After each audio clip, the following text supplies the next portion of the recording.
Burirno romfre mani satok mani no muthangna nangnai aboni bagoi kerongna tebo kra khaina nango burirno romfre nai satona rokna kra majra denani o sanmungna tui tini agortora agoliwa 1G buri hodani bokhatai buri rok soi bichar mannani bagoi lahar himbota khlailaka o sara buri rokni misio kwbangma buri rok manjaka tabukni jarawa hase buri rok no butharmani toktarmani romfre mani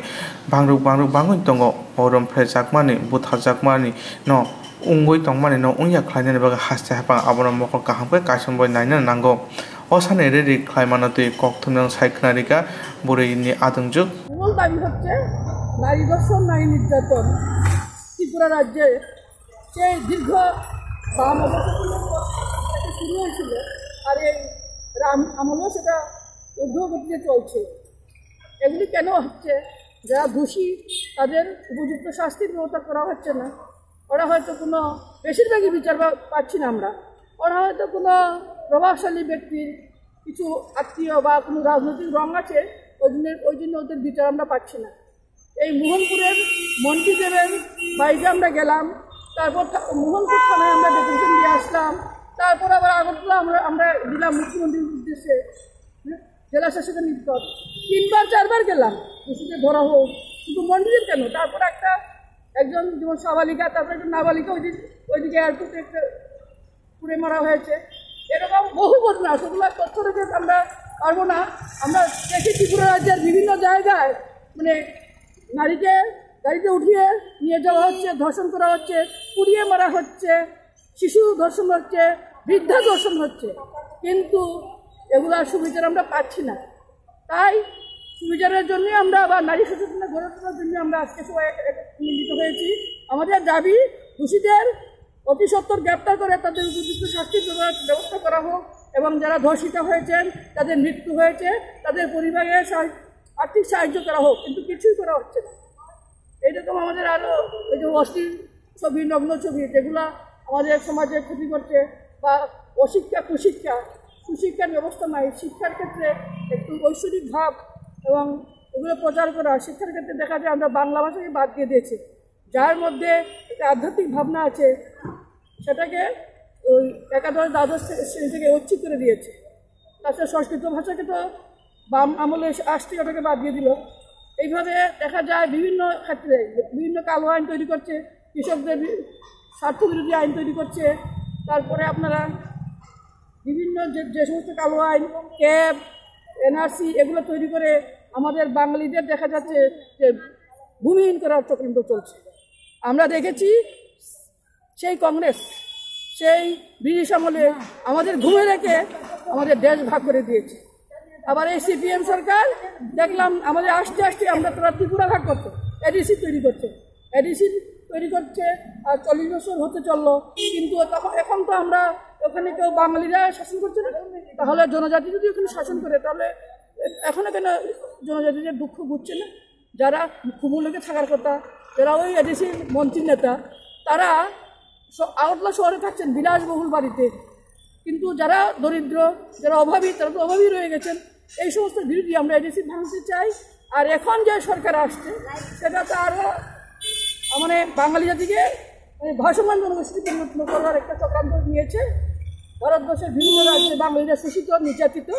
আমরা দেখছি আসামে এনআরসির মাধ্যমে 19 লক্ষ বাঙালিকে বিদেশী করা হয়েছে এবং ওদেরকে ডিটেনশন ক্যাম্পে রেখে পচে গেলে খুন করার পরিকল্পনা নিয়েছে আবার যে সরকার বাঙালিকে ঘুষ পেটিয়ে বলবে অনুপ্রবেশকারী বলবে এরা বাঙালির কীভাবে দরদি হবে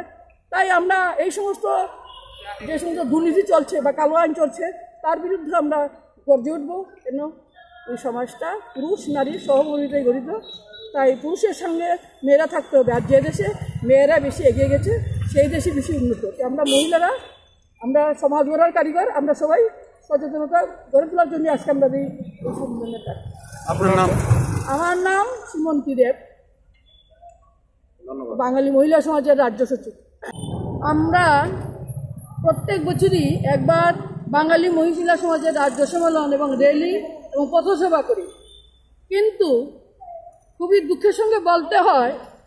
আমরা গত 14 ডিসেম্বর আমরা আমাদের পারমিশনের জন্য ওদেরকে দিয়ে আসলাম যেদিন পারমিশন দিতে গেলাম ওরা আমাদের হেনস্থা করেছে। একবার বলে এই অফিসে যান, একবার বলে ওই পূর্ব মুখ্যমন্ত্রী যান, এরকম আমরা 2-3 বার ঘোরাঘুরি করেছি। তারপর ওরা ফোন নম্বর দিয়ে গেলাম, বলে আপনাদের জানাবো, ওরা জানাচ্ছেন না। তারপরে কিছু কিছু জানতে চাইলো, আমি বললাম আমরা 2-3 দিন আমাদের ঘোরালো, কিন্তু ওরা আমাদের পারমিশনে আমাদের বলে জানাবে, কিছু জানায়নি। তাই আমরা আমাদের রিসিভ কপিটার সঙ্গে নিয়ে কিছু জানায়নি বলে আমরা আজকে মাইক ব্যবহার করতে পারছি না। আমাদের দূর দূরান্ত থেকে মহিলারা আসছেন, আমরা একটা শোষণমুক্ত বিভেদমুক্ত সমাজ করতে চাই, নারীদের সচেতন করতে চাই, কিন্তু আমাদের বাধা দেওয়া হচ্ছে। অশুভ শক্তি আমাদের ভয় পাচ্ছে। আমি বললাম ফোনে, আমাদের নারীদের আপনারা তো ভয় কেন? বলছেন না আপনারা 100 জন, অনেক লম্বা লাইন, ওটা দেওয়া যাবে না। আমি বললাম আমরা সব সময় খবরাখবর দেখি, আমরা দেখি একসঙ্গে 2টা রাজনৈতিক দল সভা করছে, হাজার হাজার রাস্তায় বেরিয়ে পড়ছে। কোনো এক রাজ্যে যদি একটা রাজনৈতিক দল জয়ী হলো, আমাদের রাস্তার মধ্যে হাজার হাজার মাস্ক ব্যতীত বেরিয়ে পড়ে, তাদের জন্য আপনাদের আইন নাই। বলে ওটা আমরা বলতে পারবো না, উপর থেকে নির্দেশ আপনাদের দেওয়া যাবে না, আর আপনারা পারমিশন ছাড়া রাস্তায় বেরোবেন না। তা আমরা এই সকল অশুভ শক্তিকে পতন করতে চাই। আমরা নারী শক্তি আজকে আমরা যাবই যাব, দেখি আমাদের কি করে। আপনাদের মাধ্যমে আমরা জানান দিতে চাই, আমরা বিচার চাই জনসাধারণের কাছে। আমরা কি অপরাধ করেছি? আমরা আমাদের নারীদের অধিকার আদায় করতে চেয়েছি। বিভিন্ন নারী নির্যাতনে কেন বিচার হচ্ছে না সুষ্ঠু, তার তদন্ত চাই। এটা তো আমাদের অপরাধ কি? আপনাদের মাধ্যমে এবং সমস্ত ত্রিপুরাবাসী দেশবাসীকে আমরা সেটার বিচার প্রশ্ন করতে চাই, আমাদের কি অপরাধ। কয়টা দাবি নিয়ে আপনারা? আমাদের দাবি অনেক, 10টা দাবি আছে। আমাদের লিফলেটে আমরা দেখেছি সেই যে ঝাঁঝরা করে দিল বা নির্ভয়া কতকে ফাঁসি দেওয়া হলো, ধনঞ্জয় চক্রবর্তীকে ফাঁসি দেওয়া হলো হেতাল পারেকে ইয়েতে, কিন্তু ধর্ষণকারী তো বেড়েই চলেছে। তাই আমরা চাই এটা মনস্তত্ত্ব ভিত্তিক মানসিক আধ্যাত্মিক দিকে পরিচালিত করে প্রকৃত মানব সমাজ। তাই আমরা সেই প্রাউড দর্শন, যেটার মধ্যে মানুষের সেই অস্তিত্ব, ত্রিস্তরীয় অস্তিত্ব আছে, শারীরিক মানসিক আধ্যাত্মিক 3 স্তরে উন্নতি চাই। আহার বিহার মৈত্রী ওগুলো তো পশুরও আছে, মানুষও আছে, কিন্তু ওইগুলা থেকে আমরা আধ্যাত্মিকতা মানে বাহ্যিক জব্দের সঙ্গে আমাদের কোনো তুলনা নাই। আমরা চাই সেটা অন্তর্মুখী প্রয়াস এবং ব্রহ্মশ্রদ্ধা। তাই আমরা চাই সেই আমরা প্রাউড দর্শন বিশ্বাস করি, এবং প্রাউড সরকারের প্রদত্ত সেই প্রাউড দর্শন অনুযায়ী আমরা চাই যে সেটা যদি গণতন্ত্রে সফল হতে হয়, তাহলে শুধু রাজনৈতিক গণতন্ত্র করলে মানুষের দুঃখ বুঝবে না। আমরা চাই অর্থনৈতিক গণতন্ত্র, কিন্তু অর্থনৈতিক গণতন্ত্র আমরা চাই প্রত্যেকটি মানুষের ন্যূনতম চাহিদা, অন্ন, বস্ত্র, বাসস্থান, শিক্ষা, চিকিৎসা, তার পূর্ণ গ্যারেন্টি চাই, এবং প্রত্যেকটি মানুষ নৈতিকতা প্রতিষ্ঠিত হোক, এটা আমাদের চাই। আর সমাজ সচেতনভাবে সবাই গড়ে উঠুক, একটা সুষ্ঠু সমাজ ব্যবস্থা গড়ে উঠুক, সবাই দেবতুল্য হোক, একটা স্বর্গরাজ্য আমরা তৈরি করতে চাই, শোষণ মুক্ত।